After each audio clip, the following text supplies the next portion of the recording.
আল্লাহ বকরি রাখালি লই খুরাইনছে ছাগল রাখানি মাত পুজরান চাব নবী হলে দি আল্লাহ কিতা খুরানি লইছে খোপা ছাগল ছাগল বকরি ছিলেন তো বকরি রাখালি খুরানি লইছে পয়লা দিন আমি ওখান পড়ার বাদে মনে মনে কইলাম আল্লাহ এখানে ছাগল রাখার লাগে সব নবী হলরে সারা পড়ার বাদে কিছুটা বুঝলাম যে আমার আল্লাহর হিকমত সুবহানাল্লাহ ও বিহামদি সুবহানাল্লাহ।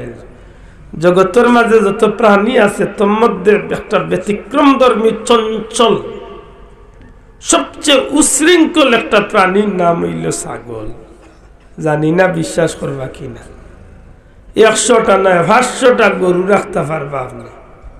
বহুত রাখাল বন্ধু হলে আমরা ফেসুগেন বাড়ি দিয়া গরু রাখেন, বাড়ি দিয়া গরু বুঝেননি, সারা গাঁৱৰ গরু এক একদিন এক একজনে রাখেন মাথুই না চাব 100 150 200টা গরু এক বেটায় রাখিলাই, কারণ অন্তনে গরুরে 10 কিয়ার দূরে কুদাম মারলে গিয়ে খাড়া হয়ে যায়। একদিন ফাললে 4টা ছাগল লইয়া যাই জানো বন্ধু বাপ দশা শিখাইয়া দিব চাচা এমন এক যা পথ যাইতে সময় যেটা দেখবো কচু গাছ রিফুজি দেখলো তার বাপর ঘর খাক না খাক মুখ দিব দিব মাতুই না মানুষের একটা কথা হয় না ছাগলে পাগলে কিনা বললে ছাগলে কিনা খাক না খাক হুঙ্গা একটা দিব দিব এর বাদে যদি গেলা লিয়া বন্ধ তে বুঝা যায় যে চাইর গিয়ে ফটো পরামর্শ করিয়া আইছেন বলে তুই যাইছে একবার দে মুই একবার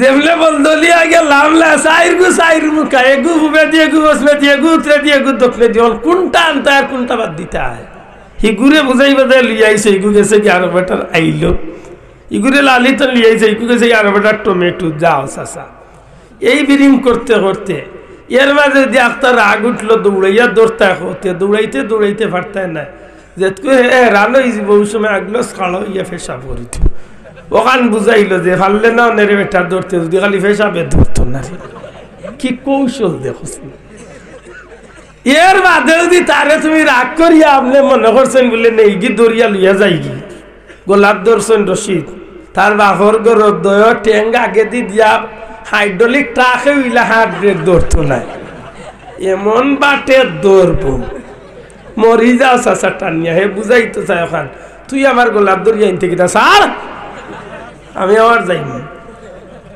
ও খারবার এই উশৃঙ্খল বা চঞ্চল প্রাণী আল্লাহ খেনে নবী হল দিয়ে রাখালি রইল একটা কারণ হইল এই উশৃঙ্খল প্রাণী এই চঞ্চল প্রাণীটা রাখালি করতে গিয়া যে বিরক্ত হইবা এর চেয়ে অনেক বেশি বিরক্ত তান কৌমর মানুষে উম্মতে করব। আল্লাহ ছাগল রাখানি লইয়া নবী হলর একটা ধৈর্যের পাহাড় তৈরি হইয়া দিয়েছে। জবলে নূর পাহাড় তলে আমার নবী সাল্লাল্লাহু আলাইহি সাল্লাম যখন আল্লাহর হুকুম প্রাপ্ত হইয়া আল্লাহর তরফ তলে আমার নবীর জুহরে নবুয়তি প্রকাশ করার ব্যাপারটা যখন আল্লাহ দিলাইলা তখন আমার নবীজি দিনের দাওয়াত লইয়া মক্কা খানায় কাবার কিনারার জবলে আবু কুবাইস পাহাড়ের উপরে আমার নবীজি তশরিফ রাখলা। মক্কার জবলে আবু কুবাইস মক্কার জবলে আবু কুবাইস পাহাড় এখনো কিছুটা অংশ রয়েছে বাচ্চার বাড়ির পিছে দি বেশিরভাগ মাঙ্গিয়া হেরেমর লোক মিলাই গেছে। আমার বন্ধু জবলে আবু কুবাইসের উপরে আমার নবী সাল্লাল্লাহু আলাইহি সাল্লাম মক্কার মানুষের ডাকলা, হে মক্কাবাসী হল মুহাম্মদ সাল্লাল্লাহু আলাইহি সাল্লামের ডাক শুনিয়া তারা সব আইল। আমার নবীজি পাহাড়ের উপরে তো নিচে দিয়ে লক্ষ্য করিয়া জিকাইলা তোমরা আমার বিশ্বাস করত বলে যে বিশ্বাস আমি কোনোদিন মিথ্যা কথা কইছি জি না, খের কোনো সম্পদ মারিয়া খাইছি জি না, আমারে তোমরা কেমন বিশ্বাস করো? আমি যদি কই যে তোমরা লাগি একগুলো দুশ্মন ইয়ে পাহাড়ের উপর দিকে তোমরা লাগি রেডি হয়ে গেছে তোমরা রে মারার লাগে হত্যা করলে বিশ্বাস করো? তারা জবাব দেয় যে আমরা বিশ্বাস করি, কারণ তুমি কোনোদিন মিছা মারছ। ওই সময় আমার নবী যে উঠে কইসলা তাইলে এতদিন আমি তোমরা লগে মিলিমিশা চলছি আসলে এই পরওয়ারদিগারে আলমে আমার নবী বানাইয়া রসুলোর দায়িত্ব দিয়ে এই জমিনে পাঠাইছেন অতএব তোমরা হো লা ইলাহা ইল্লাল্লাহ মুহাম্মাদুর রাসূলুল্লাহ কি হইলা একটু আগে তারা স্বীকৃতি দিল একটু আগে তারা কইল যে দুনিয়ার মাঝে কোনো মানুষ থাকলে সৎ আপনি বিশ্বাসী আপনি বালা আপনি সব দিক থেকে সৃষ্টি জগতের মাঝে অতুলনীয় মানুষ আপনি যেই মাত্র কলিমার দাওয়াত নবীজি দিলা সাথে সাথে নবীজির উপরে আঘাত আরম্ভ হইল নবীরে নিয়ে গাল্লাগালি ঠাট্টা বিদ্রুপ শুরু হইল এমনকি নিজের গোষ্ঠীর একজন চাচা আবুল আহাব কটাক্ষ করিয়া খারাপ ভাষায় গাইল দিল তাব্বাল্লাকা ইয়া মুহাম্মদ এ মুহাম্মদ তুমি ধ্বংস হয়ে যাও নাউজুবিল্লাহ আমার নবীরে তো মারলো ও তা গাইল দিল রাসূল করিম সাল্লাল্লাহু আলাইহি ওয়াসাল্লাম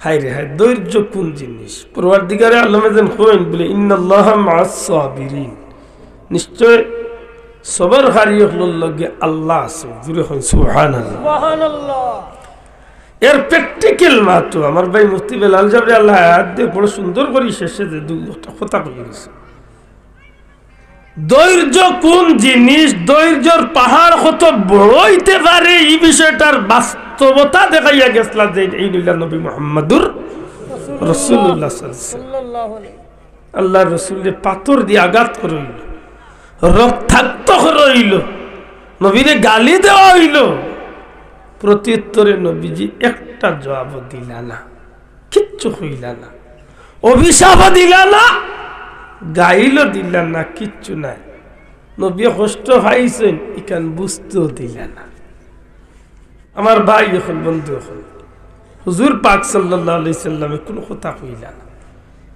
নবীজি আমার কোনো গালি দিলা না কোনো ধরনের অভিশাপ আমার নবীজি দিলা না কিন্তু আল্লাহ রাব্বুল আলামিন আমার নবীরে কাফিরে কষ্ট দিছে তাব্বাল্লাকা ইয়া মুহাম্মদ নবীরে গালি দিছে মুহাম্মদ তুমি ধ্বংস হয়ে যাও পরওয়ারদিগারে আলমে নবীর ধৈর্য দেখলা নবী কথা হইলা না গালিও দিলা না জবাবও দিলা না আপত্তি করলা না কিন্তু নবী ধৈর্য ধরলে কি হইব এই কষ্ট নবীর লাগার আগে আমার আল্লাহ কষ্ট পাইলাইছো যে কারণে নবীজি আমার কোন জবাব দিবার আগে আগে রব্বুল আলামিনে জিব্রাইলের মারফতে আমার নবীর গেছে সেই আবু লাহাবের বিরুদ্ধে আল্লাহ একটা সূরা নাজিল করিয়া কিয়ামত পর্যন্ত আবু লাহাবরে গালি দিবার পথ আল্লাহ করিয়া দিছো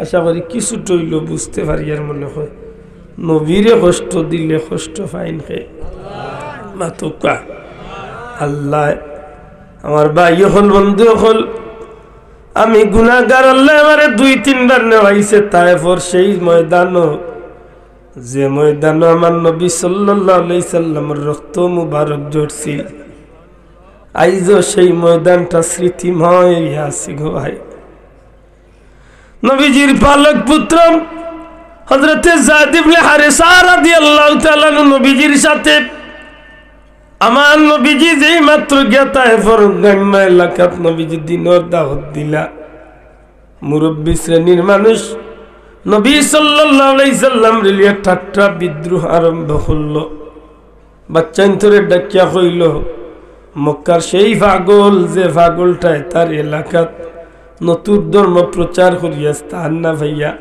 আমরা দেশ আইছে আমরা দেশটারে নষ্ট করার লাগি তোমরা সেই পাগলে পাথর মারিয়া বিদায় করো হযরত যায়েদ ইবনে হারিসা রাদিয়াল্লাহু তাআলা কইন যেই মাত্র খালি বাচ্চাইতে হুকুম পাইল চতুর্দিক থেকে বৃষ্টির মতো আমার নবীজির উপরে পাথর মারা শুরু হলো হুজুরে পাক সাল্লাল্লাহু আলাইহি সাল্লাম পাথরের আঘাত সহ্য করতে না পারিয়া আমার নবীজি রক্তাক্ত অবস্থায় জমিনের মাঝে পড়ে গেলা নবীজি জ্ঞান শূন্য হয়ে গেলা অজ্ঞান হয়ে গেলা হযরত যায়েদ ইবনে হারিসা কইন আল্লাহর হাবিব সাল্লাল্লাহু আলাইহি সাল্লামের মাথা মুবারকে আমার কুলোর মাঝে লইয়া নবীজির মাথা মুবারকের উপরে হাত রাখলাম।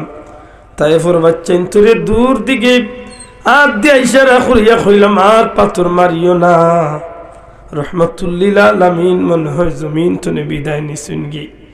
কিছু সময় কুল লাগি পাথরের বৃষ্টি বন্ধ হইল। বহু সময় বাদে নবীজি জ্ঞান ফিরিয়া পাইলাম। আমার নবী সাল্লাল্লাহু আলাইহি সাল্লাম হযরতে যায়েদ ইবনে হারেসা রাদিয়াল্লাহু তাআলা দরিয়া নবীজি জমিনে খাড়া হইলেন। চতুর্দিক তনে আবার বৃষ্টির মতো পাথর। দ্বিতীয়বার জ্ঞান হইলা, তৃতীয়বার জ্ঞান হইলা, 3 নম্বর বার নবী সাল্লাল্লাহু আলাইহি সাল্লাম এমন ভাবে রক্তাক্ত হইয়া অজ্ঞান হইছেন। যায়েদ ইবনে হারেসা নবীজির চেহারা মুবারকের সামনে নিজের বুকটারে তায়েফের বাচ্চা তোর পাথরের মুখে রাখুন, ডাক দিয়া খুন রে তায়েফের বাচ্চা আইন, তোমরা রে আল্লাহর দোয়াই দিয়া হইয়ার আমার মারিয়া তোমরা জমিন তনে বিদায় করিলাও, কিন্তু আমার নবীরে তোমরা আর মারিও না, সম্ভবত আমার নবী জমিন ছাড়িয়া বিদায় হয়ে গেছে।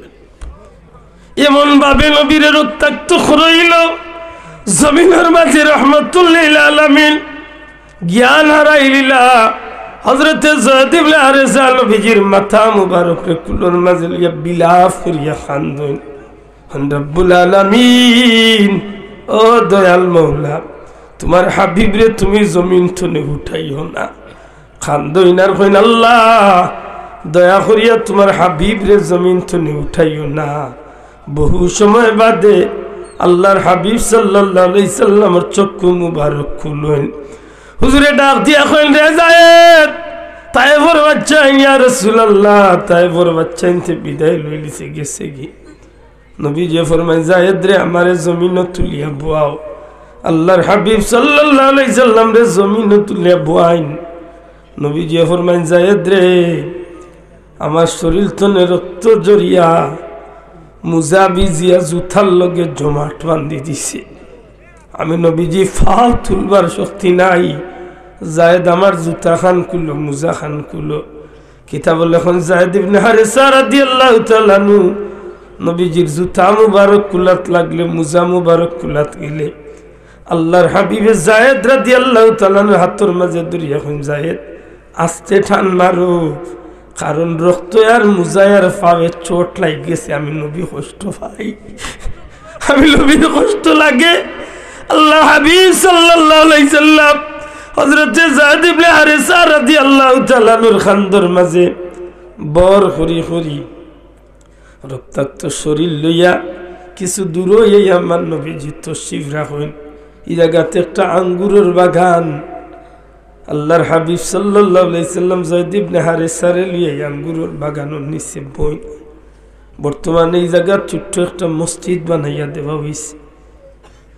ইহুদি মানুষ মালিক, এই বাগানের মালিক একজন ইহুদি। আল্লাহর হাবিব সাল্লাল্লাহু আলাইহি সাল্লামের এই রক্তাক্ত শরীর দেখিয়া, যায়েদ ইবনে হারেসার এই অবস্থা দেখিয়া তার খাদিমরে, তার গুলামরে দিয়ে কিছু আঙ্গুর আমার নবীজির খিদমত ফাটায়। ওই সময় জিব্রাইল আলাইহিস সালাম নবীজির খিদমত, ওগো নবীজি এই তায়েফের মানুষে আপনারে পাথর মারছে, এই তায়েফের বাচ্চাইতে আপনারে পাথর মারিয়া রক্তাক্ত করছে। ইয়া রাসূলুল্লাহ, আপনারে আল্লাহ রাব্বুল আলামিনে আমি জিব্রাইল রে পাঠাইয়া কইছেন কেবলমাত্র আপনার হুকুমের অপেক্ষায়, আপনি আমার হুকুম করুকা। লূত আলাইহিস সালামের কুমরে যেভাবে ধ্বংস হইছে, যে তায়েফের বাচ্চাইতে যে তায়েফবাসী আপনি নবীরে রক্তাক্ত করছে, দুই দিগর পাহাড়ে উল্টাইয়া তায়েফবাসীর জন্মে শেষ করিলাইমু। আল্লাহর হাবিব রক্ত মাখা শরীর লইয়া ডাক দিয়া কইল, জিব্রাইল আমারে মারার কারণে, আমার নির্যাতন করার কারণে যদি তায়েফের মানুষকে মারা হয়ে যাইত, এই তায়েফের মানুষকে যদি মারা হয়ে যায়, তাইলে আমি নবী কামলিওয়ালারে আল্লাহ রহমতুল্লিল আলামিন বানাইয়া খেনে পাঠাইলা। আমি নবী আল্লাহ খেলে রহমতুল্লিল আলামিন বানাইয়া পাঠাইলা না রে জিব্রাইল না, আমার কারণে এই তায়েফবাসীর মারিও না।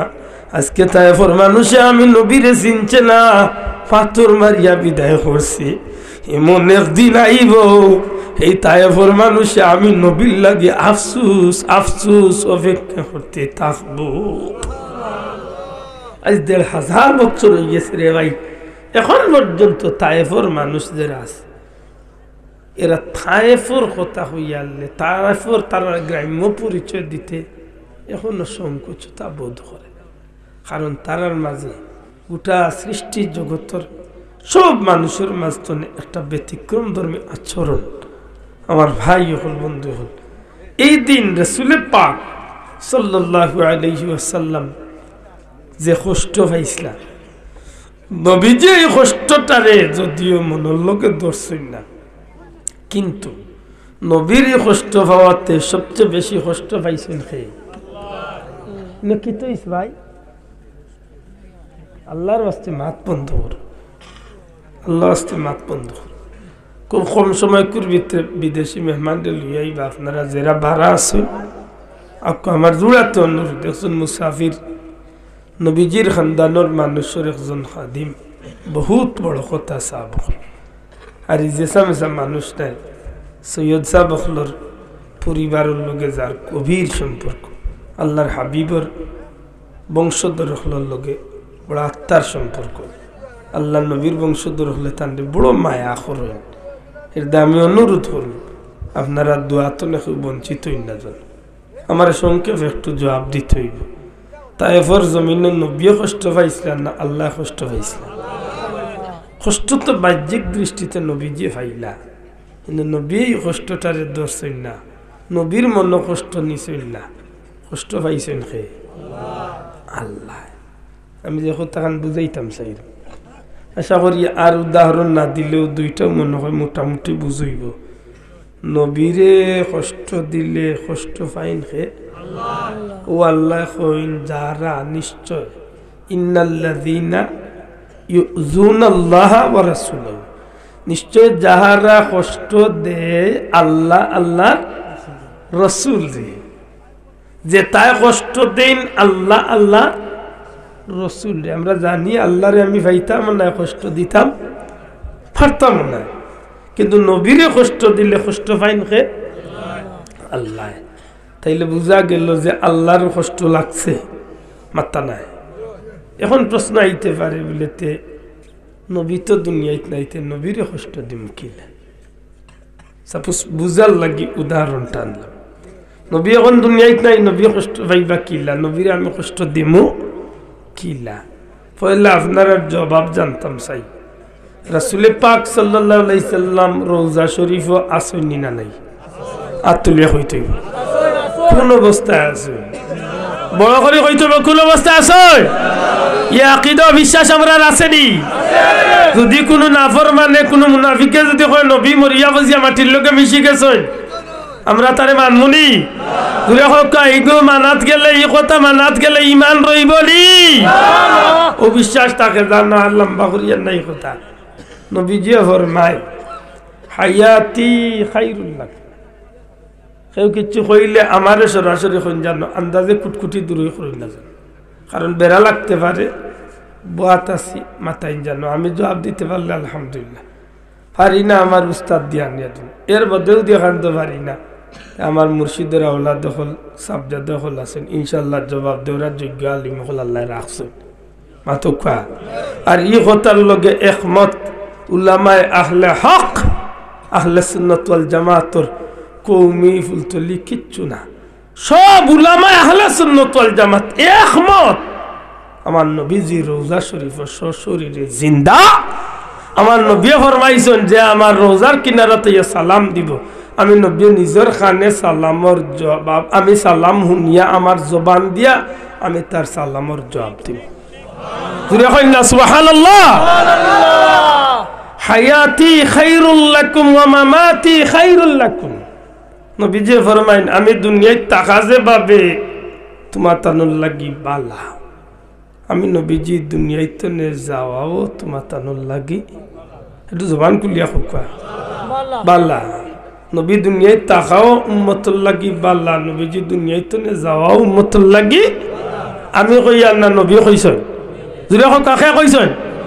প্রশ্ন আইব আব্দুল্লাহ বাঁচিয়া থাকলে হয়তো কিছু লাভ, আর কেউ রোগ না হোক আব্দুল্লাহর পরিবারের মানুষের হইতে পারে।